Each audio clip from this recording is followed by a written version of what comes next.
დღეს 16 იანვარს ზუსტად 50 დღე შესრულდა მას შემდეგ, რაც საქართველოს მასშტაბით პროევროპული დემონსტრაციები მიმდინარეობს. უზღოტი პროტესტის 50 დღეს მოქალაქეები კვლავ შეიკრიბნენ რუსთაველის გამზირზე საქართველოს პარლამენტის შენობის მიმდებარე ტერიტორიაზე და გადაკეტეს საავტომობილო გზა. მათი მოთხოვნები არის უცვლელი ჩაატარდეს ხელახალი საპარლამენტო არჩევნების სამართლიან გარემოში და დაუყოვნებლივ გადაუსვნენ ის პირები, რომლებიც დააკავეს გასული დღეების საპროტესტო აქციების განმავლობაში. ბევრი მათგანი ჯერ კიდევ რჩება იზოლატორებში და ბევრი მათგანი სასამართლო პროცესები ამ დღეებშიც მიმდინარეობს. მოქალაქეები, რომელთა შორის არიან სხვადასხვა სფეროს წარმომადგენლები, უერთდებიან ამ მოთხოვნებს და აცხადებენ, რომ მათთვის დაუშვებელია ქვეყნის ევროპული ინტეგრაციის გზიდან გადახვევა. პროტესტი კი მოყვა 2024 წლის 28 ნოემბრის ქართული ოცნების გადაწყვეტილებას, რომლის თანახმადაც საქართველოს წყვეტს ევროკავშირთან მოლაპარაკებების პროცესს 2028 წლის ბოლომდე. აი ამ გადაწყვეტილებამ გამოიწვია მოქალაქეთა უკმაყოფილება და აი ამ მიზეზით და მიზნით ისინი იკრიბებიან ყოველდღიურად რუსთაველის გამზირზე თბილისში, ასევე დედაქალაქის სხვადასხვა წერტილში და ქვეყნის სხვადასხვა ქალაქსა თუ რეგიონში. სხვადასხვა დაწესებულების წინ. ისინი აცხადებენ, რომ ქვეყანას ემუხება მნიშვნელოვანი ზიანი იმ შემთხვევაში, თუ არ შეიცვლის საგარეო კურსს და არ დაუბრუნდება ევროპულ კურსს და ისინი აცხადებენ, რომ ქვეყანაში გართულდება პოლიტიკური ვითარება, გართულდება ის ეკონომიკური სიტუაცია, რომელიც ისედაც მძიმე ტვირთად აწევს საქართველოს მოსახლეობას, ასევე ქვეყანას ემუხება საერთაშორისო იზოლაცია, რაც თავის მხრივ იქნება ბევრი ცუდი სიტუაციის განმაპირობებელი ფაქტორი. შეგვიძლია ახლა ამ მოქალაქეების კომენტარებს მოусმინოთ. ყველას ძალიან კარგად გვაქვს უკვე გათავისებული, რა ძალიან დიდი საფრთხეს წინაშე დგას საქართველო. უკვე არა მხოლოდ რომ შეჩერდა ევროინტეგრაცია, არამედ სრული უსამართლობა და ქაოსია დღეს საქართველოში. რომ დააკავეს უკანონოდ ის ახალგაზრდები, რომელსაც მხოლოდ ერთი რამე აქვს, ისევე როგორც მე, სამშობლოს სიყვარული, ამით ცდილობენ ადამიანების დაშინებას და ცდილობენ რომ რაღაცნაირად დახლიჩონ ეს ადამიანები, დაგვშალონ, აღარ გამოვიდეთ, პროტესტი არ გამოვთქვათ, მაგრამ 50 დღეა ვაპირებთ გაგრძელებას, პროტესტი გაგრძელდება და მოთხოვნა რჩება იგივე.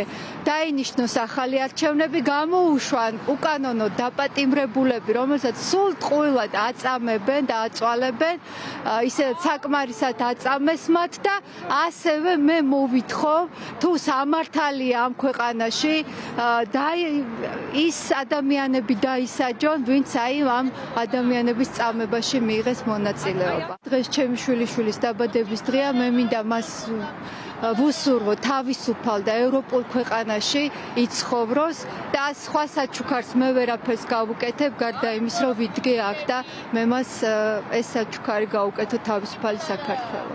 საფრთხეს ფაქტობრივად საფრთხეს კი არა, უპირისპირეს ქვეყანა. მე თუ მკითხავთ, დღეს ხდება საქართველოს როგორც სახელმწიფოს არსებობის და არარსებობის ამბავი. და მე როგორც ერთი მოქალაქე ვთვლი, რომ სახლში არ უნდა ვიჯდე და არ უნდა დავიძინო.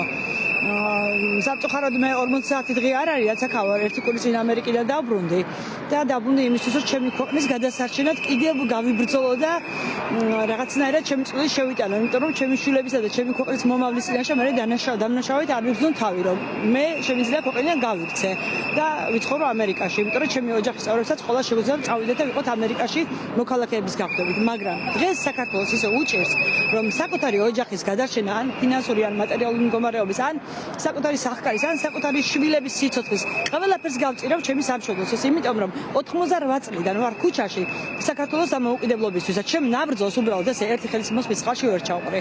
ვცდილობ ჩემი თაობის 50 წლის საშუალოდ ჩემი ასაკის ადამიანები ვიცი რომ ძალიან ბევრი ვართ აქ და ემიგრანტები ძალიან ბევრი დაბრუნდნენ. ჩემთან ერთად ჩვენ ბევრი ჩათი გვაქვს ემიგრანტებს და ბევრი ემიგრანტი ევროპიდანაც, ამერიკიდანაც და კიდევ სხვა ქვეყნებიდან დაბრუნდნენ, იმიტომ რომ ქვეყნის გადასარჩენად ახლა არის კრიტიკული გადამწყვეტი მომენტი და გადამწყვეტი დღეები.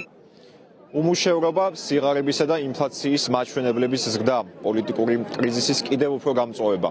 ეს არის ის საფრთხეები, რომლებზეც მოქალაქეები უკვე 50 დღეა აქტიურად საუბრობენ.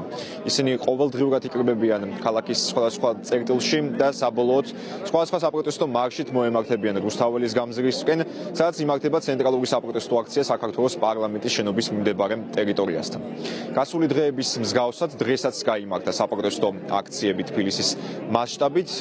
და ასევე მოქალაქეები აცხადებენ, რომ შესაძლებელია ყოველდღიურად მრავალათასიანი მიტინგები და დემონსტრაციები არ იმართებოდეს თბილისის მასშტაბით, თუმცა მნიშვნელოვანია რომ მათი ხმა ისმოდეს, მნიშვნელოვანია რომ საერთაშორისო პარტნიორებსაც ესმოდეს, რომ ქართველი ხალხი არ ჩერდება და არ შეეგუება ქართული ოცნების 2024 წლის 28 ნოემბრის გადაწყვეტილებას. დღესაც გასული დღეების მსგავსად მოქალაქეებს ცივი ამინდის და ქარიანი ამინდის მიუხედავად უმასპინძლდებიან ცხელი სასმელებით აქ მყოფი მოხალისეები, მყოფი მოქალაქეები და აცხადებენ, რომ არ აპირებენ დაშლას და არ აპირებენ პროტესტის შეწყვეტას მანამ, სანამ არ შესრულდება მათი ორი მთავარი მოთხოვნა. ანუ არ ჩატარდება ხელახალი საპარლამენტო არჩევნები და არ გათავისუფლებენ პირები, რომლებიც დააკავეს საპროტესტო აქციების ფარგლებში. დაკავებულთა შორის კი არიან როგორც კულტურის სფეროს წარმომადგენლები, მსახიობები, ასევე დაკავებულია ჩვენი კოლეგა გამოცემების ბათუმელების და ნეტგაზეთის დამფუძნებელი ჟურნალისტი მზია ამაღლობელი.